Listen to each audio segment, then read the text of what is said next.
Alright, so in this video, I'm going to be looking at the function f of x, which equals 5 plus 2x squared over 2 minus x squared. And I'm going to be trying to identify where the vertical and horizontal asymptotes are for this function. And also I'm going to be looking at the graph at the end to see if what I found was accurate. So let's start off with the vertical asymptotes. And these are essentially where the which x values cause for the function to be undefined at that point. And then we have to check if that's a vertical asymptote. So that's going to be when the denominator is equal to 0. But first I want to factor the numerator and the denominator if I can any further, because we have a rational function. And the top really can't be factored, but the bottom can be. And I'm going to do that separately just to review how to factor when we have a leading coefficient that isn't positive 1. So here we have negative 1. What we're going to do first is we're going to multiply this negative 1 and the positive 2. And that's going to give us negative 2. And then we're going to keep this middle coefficient the same. That's negative 1. What we need to do is we need to find two numbers that multiply to negative 2 and add to negative 1. So that's going to be the two numbers that we're going to have in this case are going to be let's see, that's going to be negative 2 and positive 1. That's what we're going to have. So that we can rewrite this as negative x squared minus 2x plus x plus 2. And so this part is equal to this. We just expanded it in a way. Now we can factor by grouping. So it's going to be negative x squared minus 2x. What we can do is we can take out a negative x, making this x minus 2. And then so let's see, negative x squared, x plus 2, because we have negative 2x. And then here we can just leave that as x plus 2. I added this 1 here because we can now just make this negative x plus 1 times x plus 2. So that's the completely factored version. So we can take this, we can put it over under there.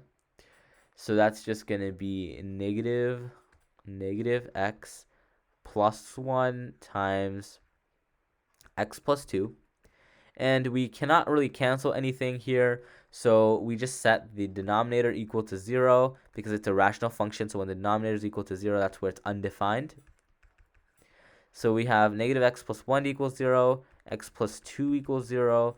So this is, if we subtract 1, this is going to be negative x equals negative 1, x equals positive 1, and x equals negative 2. These are the 2 points in where we are going to have our vertical asymptotes.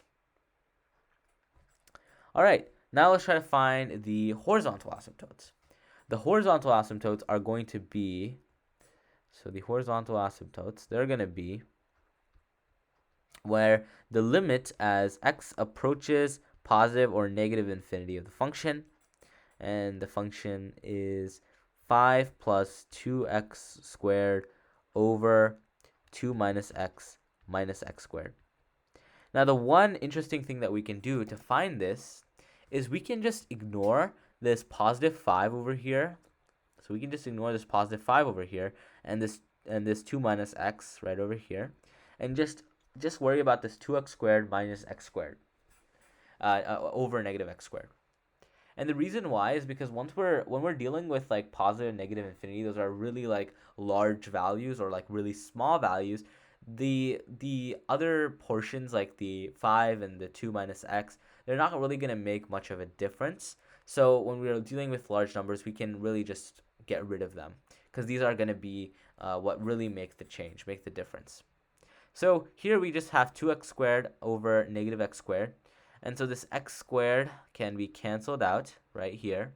That just gives me 2 over negative x, or negative 1 rather. And so this 2 over negative 1, that's just basically in negative 2. So that's my limit. That's my answer. So now let's look at our function. And so we have our function. Let me scroll down. And we identified, when we were doing the problems, we identified that we're going to have a vertical asymptote values at x equals negative 2 and at x, I'm trying to remember, at x equals 1, I think. That's what we had. Let me go check that. So yeah, that's what we had. And we had a horizontal asymptote at y equals -2. So this is what we had. Let's see if this function has that as well.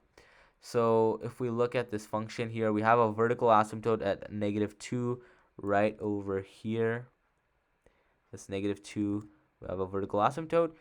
And we also have a vertical asymptote at x equals 1. So this 1 right over there. We have that. And we have a horizontal asymptote at y equals -2. So as x approaches positive or negative infinity, here we see negative infinity. We're getting closer to -2, but we're not going to approach it. And as x approaches positive infinity, we're still getting closer to that -2, but we're not going to approach it. So I hope you found this video helpful. This was kind of another one of these videos and where we just tried to break down and understand the function a little better. I hope you found this video helpful.